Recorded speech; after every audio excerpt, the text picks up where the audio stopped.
Tayo ngayon sa ginagawang yung katugon ng Emilio Vergara Highway na lalabas po dito malapit sa panahon taga.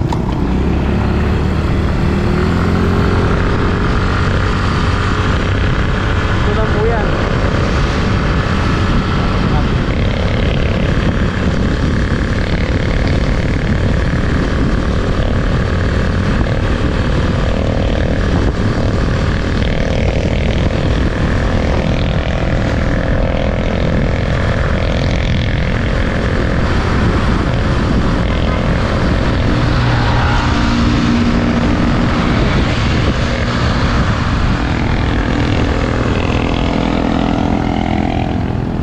Dito po papasok yun. Dito lalabas yung Emilio Vergara Highway dito sa lugar po na to.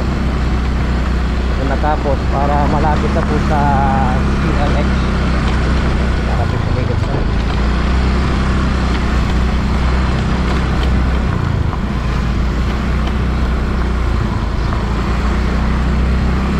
Kaya ito na po yan. Kaya ito yung napakadaming ibon dito. Magdo-drone po tayo rito.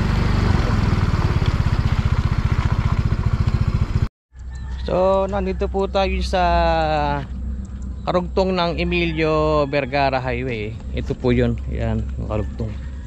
Tapos ito palabas po ng Maharlika Highway. Ayun, kung matatanaw nyo po, ayun yung Iglesia ni Cristo. Tabi-tabi po, baka mamatanda tayo. Ayun yung Iglesia ni Cristo. Dito po yung CLX. So paglabas nyo sa highway mula sa Emilio Vergara Highway, malapit na po kayo sa CLX.